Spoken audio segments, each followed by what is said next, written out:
Hello and welcome to the Situation Report today. This is the show where we do our very best to give you the information and perspectives you need to navigate an ever-changing culture. My name is Jeremy Stolnicker. Glad to have you joining the conversation today. When we talk about an ever-changing culture, so many aspects to that, and I think I start just about every show the exact same way. Culture's changing in so many areas, it's hard to keep track of.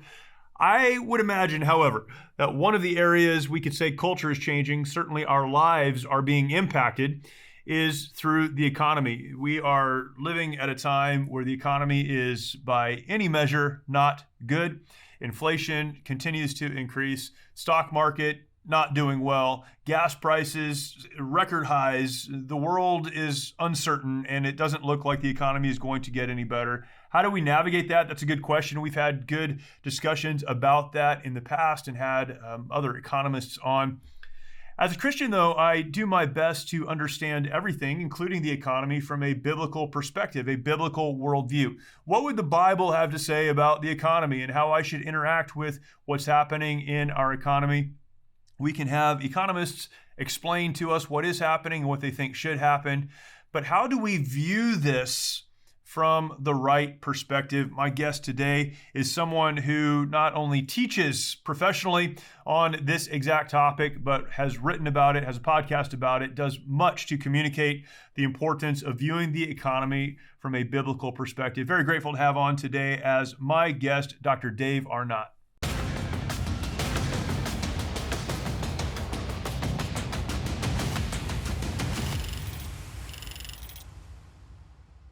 My guest today is Dr. Dave Arnott. Dr. Arnott is the professor of management who teaches economics at Dallas Baptist University. I said the professor of management. There may be more than one, but definitely one of the professors of management. Teaches economics at Dallas Baptist University, has authored 4 books on the topics of leadership, management, and economics. And among other things, has a podcast where he talks about many of the things we'll touch on today. And interestingly, and I had a hard time not focusing on this part of your bio, retired marathoner. I've got to start right there. What is a retired marathoner? As an aspiring marathoner, I'm curious what a retired marathoner is. Jeremy, it's good to be with you, and thanks for that introduction. Yeah. If you know somebody who runs marathons, we need to pray for them. It is a mental illness. And I did that mental illness 6 times and then quit. And now I'm a member of Marathoners Anonymous. Every day I don't run one is a good day. I've run my whole life, and in the last few years, I've started running what falls into the ultra marathon category. So I've got some 50Ks, 100K, and I'm training for a 100-miler in February. You are physically blessed. That's amazing, Jeremy. Well, I haven't gotten hurt yet, and I've pushed pretty hard. But when I saw retired marathoner, I thought maybe I just need to skip right to that because I had a rough one this morning. So you and I are headed in opposite directions. Then you're running more, and I'm running less. Yeah. Well, I'm going to get less here pretty soon, I think. But I appreciate you being on with us, man. This is such a huge topic. The economy, of course. I mean, that's just an enormous topic. But as Christians, trying to understand principally how we should respond to what's happening in the economy, some of the drivers of the economy, and how to be Christians in a culture that is so upside down and so confusing. I'd like to talk about that, but I'd like to first, just for our audience, understand you a little bit, your background, and in particular, your faith journey. This is an interesting kind of conflation when you come from the world of academia and certainly economics and bringing faith into that. Can you talk about that a little bit? Yeah, I went to colleges much like Dallas Baptist University, where I teach now, 2 Christian colleges. And then when I got to DBU, I started to understand the Christian worldview. And as Providence would have it, there was a guy named Davey Noggle who was essentially the world's expert on worldview. He wrote a book called Worldview. And we had a summer seminar in which he took us all the way from Socrates forward to find out, what do we Christians believe and why? And I really got fascinated by the Christian worldview. And then about 8 years ago, the dean came, that's my boss, the dean came by my office and said, you've been teaching management, we need somebody to teach economics. I wasn't qualified, so I took a couple more courses so I could be qualified to teach economics. That's why your introduction was correct, Jeremy. I'm a professor of management who teaches economics. I am qualified, but I don't have a doctorate in the subject. Right. And maybe that gives me a different view. And so when I started to teach economics, I thought, well, if you cross these two elements, if you cross the Christian worldview and economics, this is how the world works. Yeah. And I was like a kid at Christmas, like, oh my gosh, the light really went on for me. Not only my experience with the Christian worldview, because that is the way the world works, Yep. and economics is the way the world works. So I've got these two sort of competing camps that I'm in as a Christian economist. I look at economics through a Christian worldview. Much like you guys, I think you say something like you're talking about an ever-changing culture. Yep. Well, that's right. mine is similar to that. If I had a bumper sticker for the Christian economist, it would be, how does this first century book inform a 21st century economy? Yeah, that's good. And that's the answer I'm seeking. And we need to seek that humbly, because if we think we know what God wants us to do, you should be careful about that. But we have made some steps toward that. There's an entire new economy being created right now, filled with patriotic companies that have had enough of cancel culture and the left. One you can support every day, and all you have to do is get dressed. I'm talking about Undertac boxers. These have to be the greatest boxers ever made, probably because they have literally been tested by Special Forces operators. They're made with high quality material that's antimicrobial, anti-pilling, and moisture wicking, so you stay fresh and dry all day long. They come with a sturdy yet comfortable waistband that doesn't crack or loosen. Undertac is durable, ultralight, and shrink resistant. Here's the best part, they're almost 30% less than the woke designer brands with the non-binary models. Go to getundertac.com, that's getundertac.com. Right now, when you buy 3, get 1 free, but only with the offer code SITREP20, SITREP20. Support a great American company that's pro-America, pro-Second Amendment, and pro-military. Satisfaction guaranteed or your money back. GetUndertac.com. That's GetUndertac.com. Offer code SITREP20. We when you look at the economy, or I look at the economy, it's presented as, and going to college, I had economics classes and had a very liberal professor explain to me the economy and how it works and those kind of things. But a lot of it's math, a lot of it is science. It's very scientific how things work and how the pushing and pulling on either side will adjust things in the economy. But as a professor of management, so someone who spent the majority of your adult life and your academic life invested in understanding leadership and management, I would imagine you have a different view on the economy and certainly how the economy is being managed right now. How do those two work together for you? So setting aside for just a minute the biblical worldview, because that's so important, but just the management of the economy. I think a lot of the economists who are impacting our economy right now understand math, but may not understand management. Can you talk about how those work together for you? Yeah, the economics is a Greek term that means the management of a household. Wow. Okay, so it comes from management. Yeah. So how do we manage a household? And there's a lot in the Bible about that. But I would say from my previous experience writing a leadership book called The Leadership Quotient and teaching management for many years before I got into economics, it is that people's decisions make a difference. I mean, I start my class at Dallas Baptist University by showing them that the Chinese government killed about 60 million people, we think, between 1959 and 1961. And in the ensuing 20 years, they raised 665 million people out of extreme poverty. Hold it. That decision's important. Yeah. That's what I say to my students. Look, some of your fellow students think you're over here with Professor Arnott studying money or something. It's not something. It's how we distribute goods, which makes a big difference in the world. The Chinese government killed 60 million by redistributing goods, then pulled 665 million out of abject level poverty by just opening the door to free markets. And that's the point. That's why this is important. And those decisions were made by only a few leaders. What do you say to particularly Christians who set aside a Christian worldview or a biblical worldview when looking at things like the economy? Again, this is a difficult thing, I think, for us to understand. If you're not an economist, if you're not someone who spends time on this, you think, well, the professionals need to deal with this.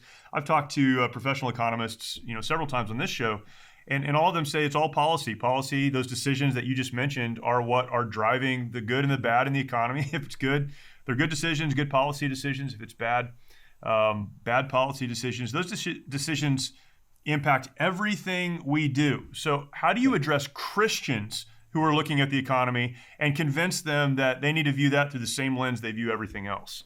Well, those decisions come from somewhere. I mean, they have their roots somewhere. If you want to think of us standing on top of an iceberg, what's under the water that holds it up? Yeah. Every idea is held up by some philosophical underpinning, and I'm not much of a philosopher, but the point is every decision you make came from somewhere.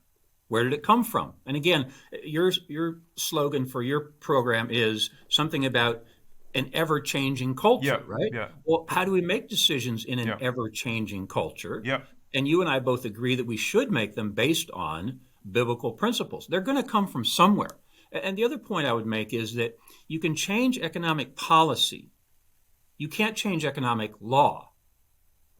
Economic laws are as sincere as gravity. I start my class at Dallas Baptist University. I walk in the room. I don't even say hello. I don't even say this is economics. I go to a student who's drinking a cup of coffee, and I said, how much did you pay for the coffee? She said, $5. I said to the person next to her, if the price of coffee goes up, will your fellow student buy more or less? And he says, less. I said, first policy. That's a policy, but it's a law. It's an economic law. Right, As right. the price of things go up, we buy less. And so if we can root ourselves in these economic laws and find out their connection to the biblical truths, now we've really got something to make decisions by. You can change economic policy. You can't change economic law. Yeah, that's good. And that's, that is, as you mentioned, what we talk about on the show is providing what I say is the information and perspectives you need to navigate an ever-changing culture. Yeah. And one of the points I try to make often is culture will continue to change. We can't do anything about that, but we need those laws, those principles that don't change. And that's what we need to hang on to. And I think that's what a biblical worldview certainly does for us. You write about this a lot. You've got a great blog. You have a podcast, as I mentioned, on your website. One of the blog posts that you have prominently displayed on your homepage is the 10 Commandments of Economics. Yeah. And I don't expect you to go through all of those, but can you talk about some of those basic principles of economics from a biblical worldview, a biblical perspective, some basic principles that people need to hang on to and understand? Yeah, there are 10, and so I won't go through all of them. But we started with this idea of, have you read Wayne Grudem's Systematic Theology? I have his Systematic Theology. I haven't read the whole thing, but I've read certainly a lot of it. Pages. Yeah. We worked through it in my Sunday school class some years ago. Wow, yeah. Oh, boy. And so then when I got into economics, I started to ask the question, has anybody done that? Has anybody done systematic theology for economics? And I found that nobody had. Yep. So with my fellow professor, Sergei Seidamatov, he's Ukrainian. So until he was 11, he lived in a Soviet economy in the Ukraine. Interesting. And they say that 65% of college students would vote for a socialist. And my quip is, after talking to Sergei, the number drops to about 0. Right. Because he will tell them, he lived it. Right. And he will tell them what shortages there were of everything. So anyway, going back to Sergei, he and I got together and we wrote a paper for something called the Christian Business Faculty Association about these 10 Commandments. And I said, Sergei, we're going to find out if anybody's done this, because these people know. We presented our paper and nobody said this has already been done. And I turned to Sergei after the presentation. I said, nobody's ever become the Wayne Grudem of economics, and maybe we can do it. So humbly again, we look through the scriptures, and we believe we have found 10 commandments of biblical economics. And I won't cover all of them, but the first one, and this applies to your Mighty Oaks Foundation, the first one is freedom. I've often said the intersection of Christianity and economics is freedom. Interesting. Now, this will take some of your viewers back to the basement of a Methodist or Lutheran or Baptist church when they're a kid. There's a painting by William Holman Hunt, and it's of Jesus knocking at the door. Yeah. What you realize really quickly is, do you know the answer, by the way, Jeremy? What do you notice in the painting? There's a lot of things I can picture in that painting. I haven't seen it for years, but Jesus knocking at the door it's a very iconic painting from my childhood. Yeah, I don't know what I would notice that would speak to this. There's no handle on Jesus' side of the door. That's interesting. So Revelation 3:20 says, behold, I stand at the door and knock. If you open. Right. And you and I should be so astounded that the greatest being ever conceived of, God, gives Jeremy and Dave the choice to open the door, to give us He's not going to kick it open. Yeah, he's not kicking it That's open. right. So if we have that freedom, then we think that God wants us to have as much freedom as possible in our economic lives. Now, your Mighty Oaks Foundation, right? It's about military who defend our freedom. And I've even heard you say, I think, in some of your podcasts, freedom is not free. Yeah. Well, economic freedom is not free either.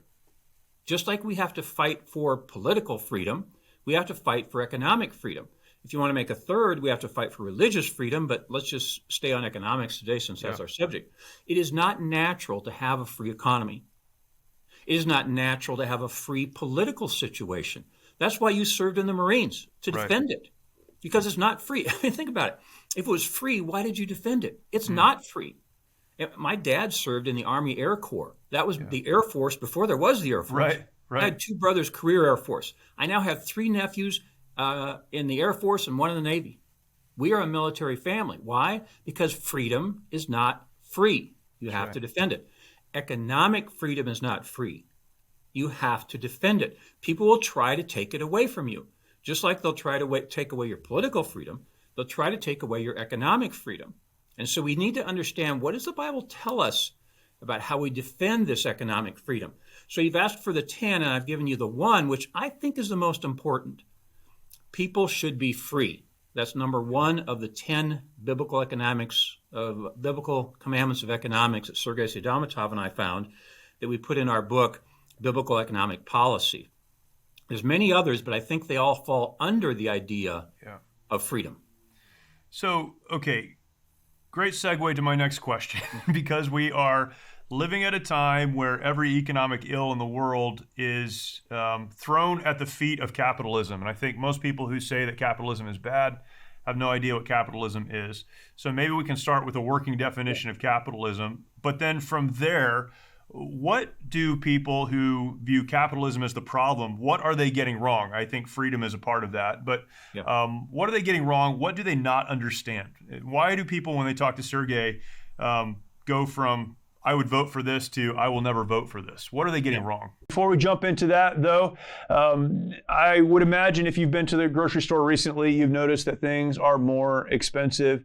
Gas is more expensive. It doesn't matter where you live in this country, things are more expensive.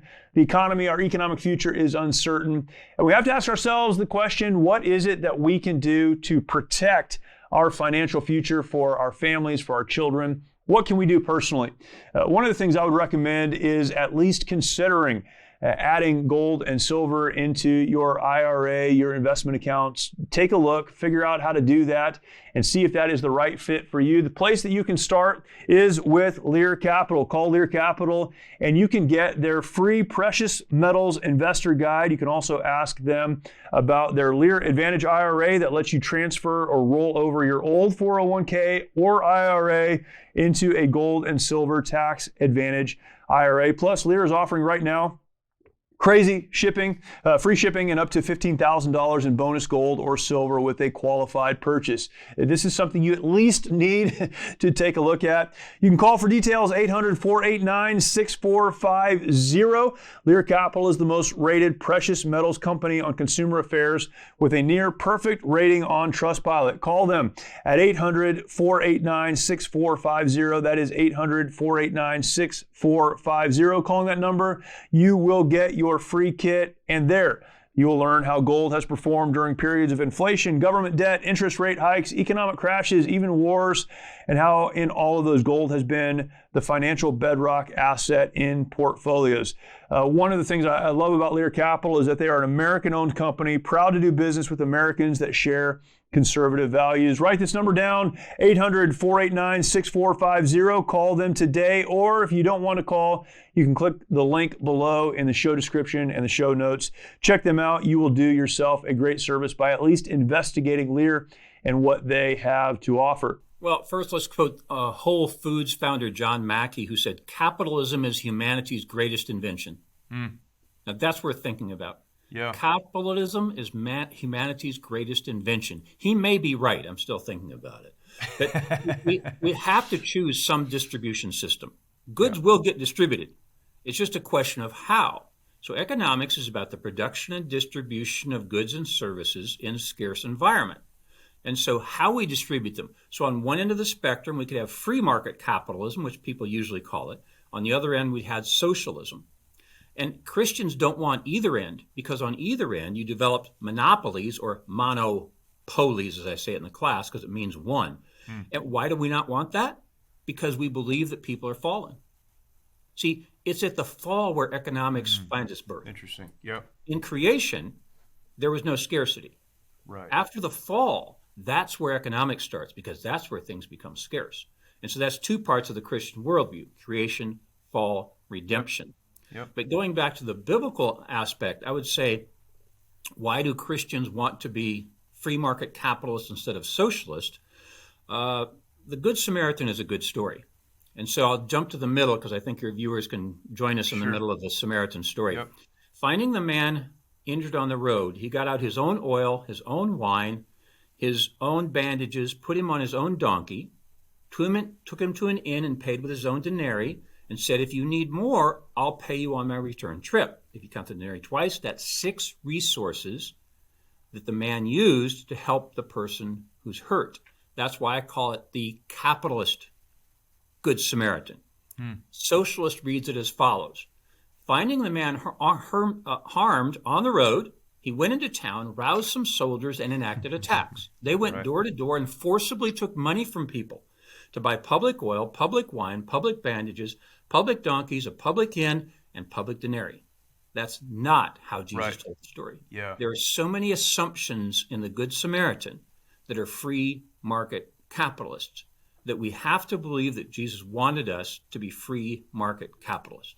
Yeah, man, that's great. I've heard that story used the other way, but you're right. That's not the story when you really consider what was happening there. Someone using their own resources to help a neighbor in need, really, and Jesus talked about that often as well.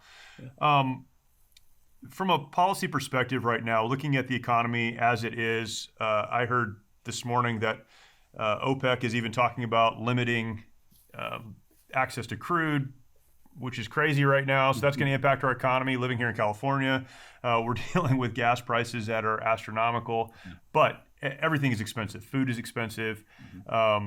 Housing is expensive right now. Everything across the country is expensive.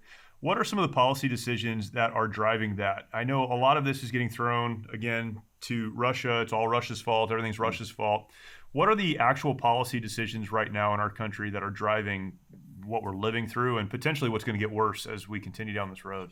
Yeah, in macroeconomics, which I teach, there's 2 entities who can work on the economy: the government with fiscal policy and the Central Reserve Bank with monetary policy, the Fed. That's why I hesitated over the term, because I usually just say the Fed. Right.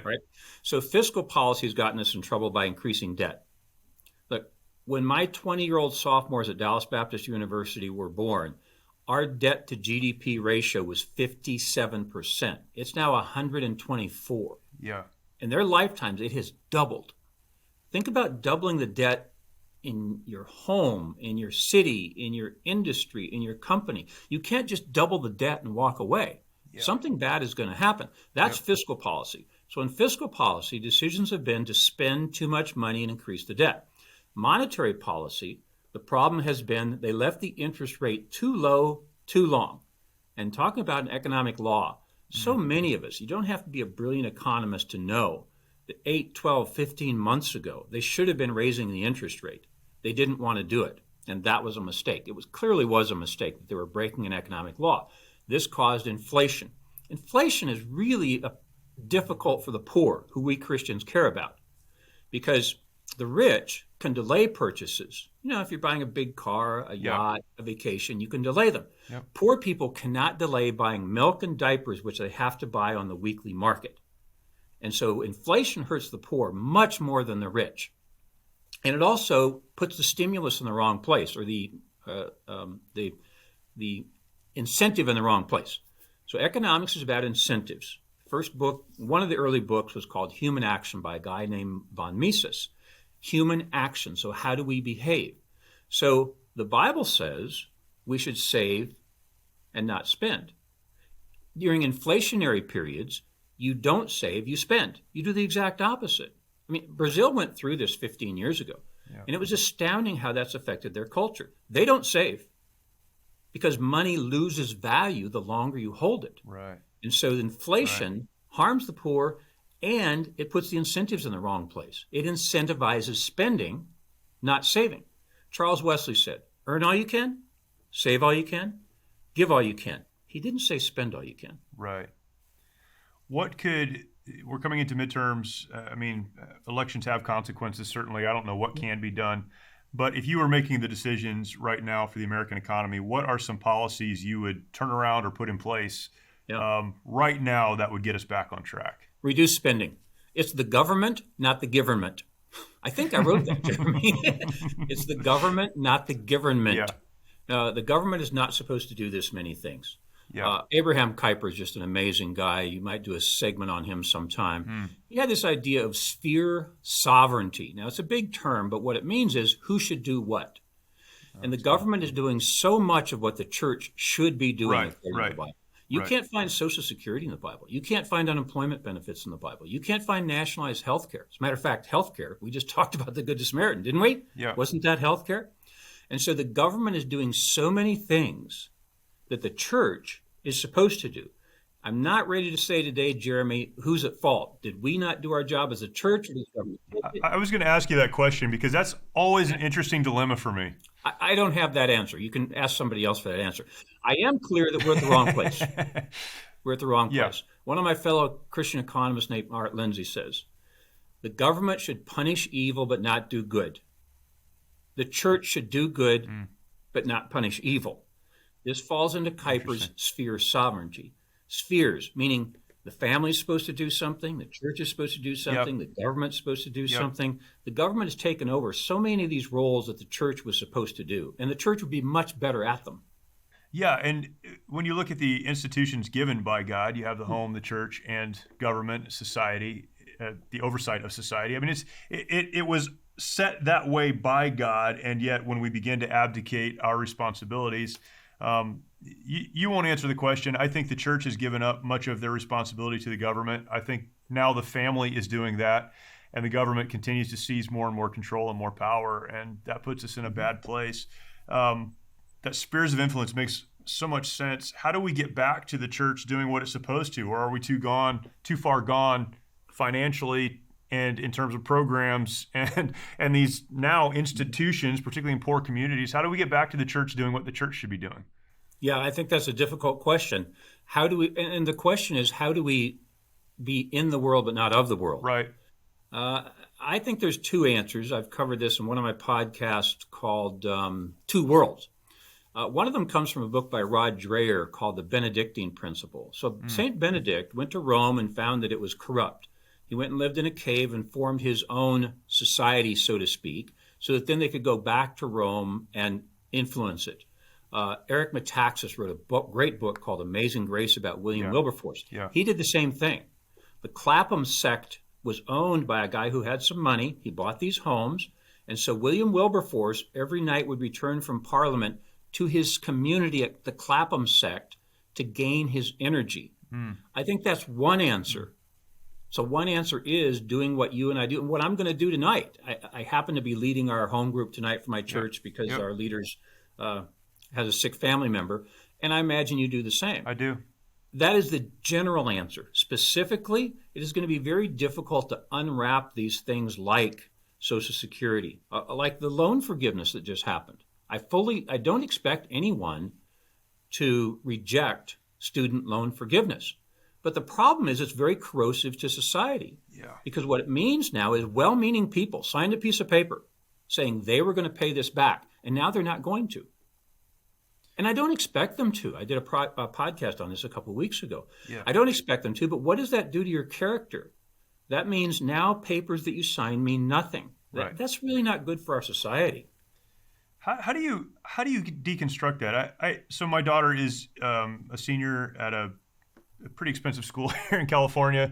She's done an incredible job, worked her way through, and she took out a very small loan. Kind of a long story, but it fell within this loan forgiveness thing, and it was a couple $1,000s she would save on it. It wasn't much, but she came to me. She said, "Dad, what do I do? Do I just out of principle just say no, or do I accept it? How do I deal with that?" And my answer was, I don't think you would ask for it. I don't think you go after it. These are things that you have agreed to do. But if the government is going to forgive it, I don't think you fight it either. I think you move on and accept that.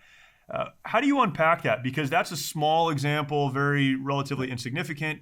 But when you look at things like welfare and so many other programs that the government provides that Christians probably should not participate in, but many have to participate in it because they're in a system where that's how they survive. How do you navigate that with people? Yeah, and I was pretty surprised at my home group last week. I mentioned that people were going to have to people would accept the loan forgiveness, even good Christian people. And a couple in my group said, no, our son's not going to. Yeah. He's going to pay it off. I said, well, good for you. Right. I don't think I would, but good for you. Right. And a second, more specific answer for your daughter, and this is just a suggestion. I'm not King David here. My name is David, but I'm not King David. Just a suggestion. Maybe she would take that $2,000 and do something else with it. Right. Maybe she would give it to the church or some foundation or do something to build the church, because I believe that that's where so many activities are supposed to take place these days, and they do not because the government's taken it over. Yeah. What do you do with people who are, more significantly impacted by social programs and government programs and things that the government probably should not be involved in? How do you help them navigate that? Even in my world, in the veteran community, there are so many incentives for veterans, those who have served in the military, to stay broken and to stay, subject to resources provided by the government. In fact, in many cases, if you get well, if you start to do better, if you improve, then you lose your livelihood. How do you walk through that with someone? The incentives are in the wrong place. So what do we do as an individual? I would say that we make these decisions, right? And we have them to make, and we are free to make them. We should seek biblical concepts when we do so. Yeah. And that's why Sergey and I wrote Biblical Economic Policy, trying to understand that. Yeah. Yeah, that's good. A lot of times my advice to people is, you're in this system, this is just where you are, but you need to begin to work your way out. And I think God blesses that too. And, it's not jump out and now you're living on the street or whatever the case. It's begin to put in place sound biblical principles that will help you move from where you are to, I think where you should be and to a place that would please God. And try to help others. I listened to your podcast on church hurt. Okay. The two words used most often by economists are supply and demand. Yeah. Most people who leave church, I know there are severe instances, but mostly you talked about people who had their feelings hurt. Sure. Right? Right. That's because they were there demanding a service. Yep. If they'd been there supplying a service, they would have been much happier. That's right. Look, as you mentioned, I've written a few books. I don't know how many books I've read. I'm an academic. It's what I do for a living, right? I often tell my students, I read the book for you. Here's the summary. Right. It's what I do for a living. That's good. And I'm telling you, on this question, maybe a 5-minute podcast by Dennis Prager is the best advice. I was on his fireside chat last May and just had a great time. Two old guys in Southern California talking, Dave Arnott and Dennis Prager. Had a great time. I've directed people to this a lot, and it's not that academic, but it is really powerful in what you're talking about. It's called The Key to Unhappiness, kind of a strange title. But Dennis Prager makes the point that there's two kinds of people. People who feel entitled will always be unhappy. People who feel grateful will always be happy. That's good. So are you expecting more or do you want to give more? Right? One of the key phrases I use, scriptures I use in my teaching, is called the Two Commandments. Love the Lord your God with all your heart, soul, and mind. And now here's the economic part. And love your neighbor as you love yourself. Yep. If you love your neighbor, you will provide products and services she demands. If you love yourself, you make a profit while doing so. Economics really does serve in a free market economy because you have to serve the demander before the supplier gets paid. Yeah, that's good. In socialism, it's the opposite. But socialism is so anti-Christian, I'm not even sure it's worth our discussion. But it is so clear that we should be closer to the free market capitalist end of that spectrum I gave you earlier. We shouldn't be on perfectly either end. In socialism, people, here's the phrase of socialism, the mantra, from each according to his ability, right, to each according to his need. Okay, Jeremy, if you're only given what you need, how do you give? There's nothing left. You have nothing, Ann Bradley, one of my fellow Christian economists, called it, there's no leftovers. In socialism, how could you give? You can't. It's impossible. So God wants us to be closer to the free market capitalist end, but not all the way. Like we were during the robber barons of 100 years ago. They monopolized industries. And antitrust came about. Why do we even have antitrust laws? Because of the Christian worldview, we believe people are fallen. And if we give them a monopoly, they'll take advantage. Yeah, that's so good. You said so many good things there. I wrote a book on leadership a number of years ago, and I settled on a definition that works for me to communicate leadership, that leadership is taking people from where they are to where they need to be. So leadership, it's taking people from where they are, wherever that is, to where they need to be. And in order to do that, you have to utilize your resources, abilities, talents, and opportunities to help them go from where they are right now to where they really need to be. And that's helped me in so many ways. But in an economic sense, that's exactly what you're talking about. It's taking the resources that God has given to you and stewarding over those in a way to be beneficial to others. When I talk about leadership, I mentioned that as you are serving others, it's amazing how you personally benefit as well. In fact, as you serve others, moving them from where they are to where they need to be, even in a business sense, they're going to do better, which means your overall mission will be accomplished in an even better way. So it's not a one or the other type of situation. And viewing this that way is, man, that's so helpful. It's so helpful. Yeah, because in a free market economy, we have to serve. Right. And as Christians, we are called to serve. In socialism, you don't serve. Right. It is group force which determines who gets what's goods and services. And God would never have intended that. Right. Yeah, that's awesome. Oh, man, so much good there. I could ask you several more questions on that, but I won't. How can we as individual Christians be better, get better, improve in our own financial lives? And this is kind of the fundamental question. How can I, leading my family, talking to my small group, how can we as Christians do better? Yeah, serve each other and understand that free market economies are where we serve each other. Think of it, in socialism, you wouldn't have any leftovers to help people with. You wouldn't have anything to give. So serve others. Those who serve are happier than those who don't serve. Right. Back to Prager's idea of entitlement or gratitude. And so if we have a gratitude about a gracious feeling about life, gratitude will be gracious. How about that? We'll be gracious to others, and our lives will be so much better. So often we look at the macro, and I'm sorry, that is what I teach, macroeconomics. Yeah. So there's two levels of economics. Macroeconomics is at the national level. Microeconomics is at the firm level. I teach macro. My friend Sergey teaches micro. And so you're asking me a good macro question, but I'm giving you more of a micro answer, which means in your community, in your church, in your family, you can deny these national movements, and you can act more biblically where you have the freedom to inside your home, inside your church. You have a great deal of freedom there. Right. We don't think we do. And we spend too much time looking at the national level. Yeah, that's great.